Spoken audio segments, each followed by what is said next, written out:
This week we're not doing a drive segment, but we are doing a showdown segment. But your eyes are not deceiving you. Yes, there's only one car in this frame when there should be two. It's because I believe that the cars that will be pitting against each other are such accomplished vehicles that they both deserve an entire 8-minute segment each just for themselves. Now, we'll begin with this Volkswagen Polo GTI. Over the years, the GTI moniker has been hallmarked for a motoring niche that is supposed to be the epitome of what a boy racer's dream would be like. Be it Peugeot, be it Volkswagen, be it any car maker in the world. In fact, even the Proton Satria GTI was a hallmark car. So will this car live up to its GTI moniker? There's only one way to find out.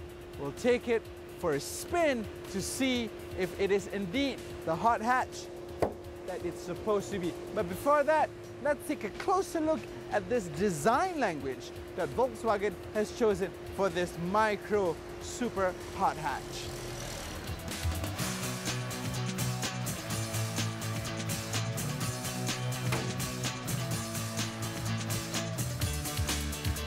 Alright, so this is the tricky part because this is where we talk about the looks of the car and some of its other attributes. Now, let me make one thing clear first. This car is sort of like a mini version of the Golf GTI, and that is something that works for it and also against it. Alright? For it, because we cannot deny the fact that the Volkswagen Golf GTI is a very handsome car, and therefore this car is also a very handsome car. It looks like a very well put together car from the outside, and hey, even the cooking Polos look magnificent. Now, this car of course has a couple of features that separates it from the regular cooking Polo. However, again, in this car, some of those features are gone. Now, a sporty car or a car with sporting intentions is supposed to look fiery and good in red, and this car also looks good in red. However, the thing that differentiates a GTI from a cooking Polo or even a Golf is the fact that it has red accents all around it. Now here, you have the red accents there, and also you've got some red accents around the car. But because this car is red, you're not going to be able to see the accents. You're just going to see red. However, there are some other features that definitely lets you know that this is indeed the Go Faster version. First of all, it's the 17-inch alloys, these telephone dial alloys. Now, of course, if you look at the Golf GTI even, this is something that the Volkswagen has always reserved for the GTI models. That. And then you've got this hunk of a sunroof which tilts and also slides open. That's another way to tell whether this is indeed the regular or the GTI version. And also you've got twin tailpipes at the back. However, in terms of the stance of the car, this car sits 15 millimeters lower than the regular car because it's got a different suspension setup. But hey, that's just the looks outside. Let's see what goes on the inside.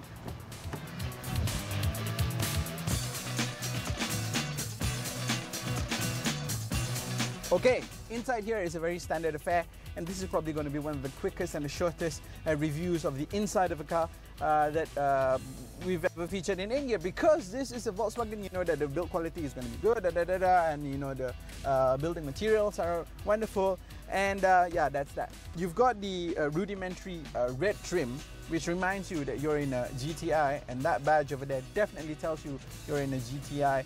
But apart from that, you've got a very bog standard interior.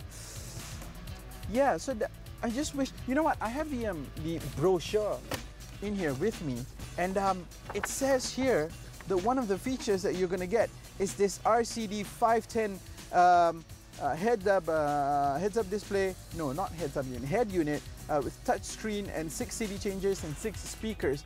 This is the RCD 510. It's touch screen. That is RCD not 510. It is not touch screen. It's very basic. You know, it would be the 510. At least it's something. If I'm not, the idea is this. Yes, you can have bragging rights and you can show off when you're driving this car, but when you're not, you're not going to be able to do that. You're not going to be able to show off and say, hey, I'm in a fantastic car when, say, you're stuck in traffic with your friends, because there's absolutely nothing to brag about here. Yes, the differentiation between the normal seats and this is that you get sport seat with the tartan display, which is called the Jackie motif in Volkswagen speak, which really differentiates between a GTI versus a non-GTI. But again, okay, that's a given, and you know, the sport seats are really, really comfortable. I just wish it had a little bit more toys over here for the price it's coming in. But for what it fails to deliver in the interior excitement department, it over-delivers in the fun and thrills department, as how it will be displayed right now.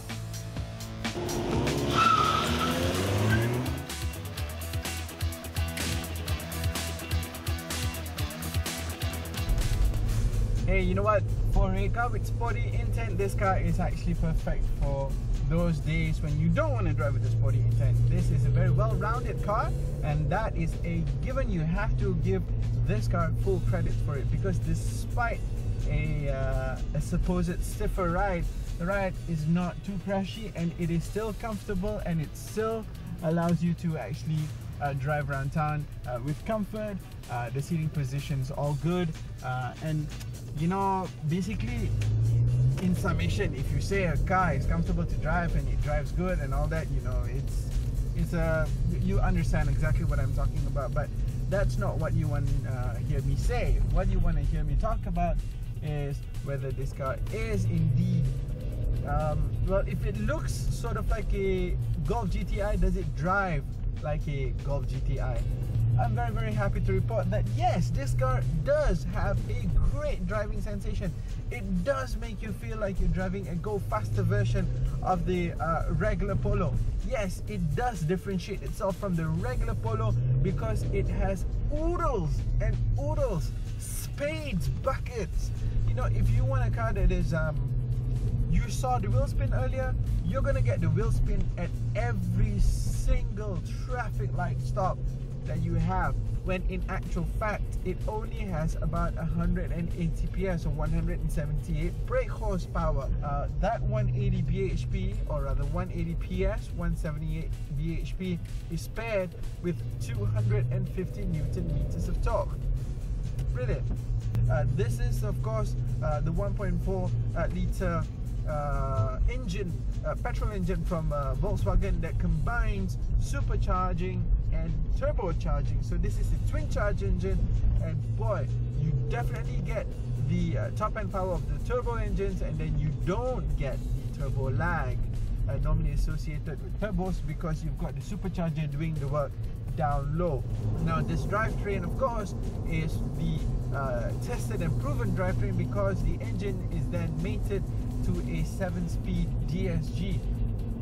As far as twin clutch gearbox goes, nobody makes them better than Volkswagen lah. And you can either have your transmission in normal drive mode, or you can push it one notch down to sports mode, or in drive shift it to the left, and you have full control of your cogs via these paddle shifters, as well as the gear lever. It is a phenomenal combination. You're gonna get a phenomenal amount of power. You know what?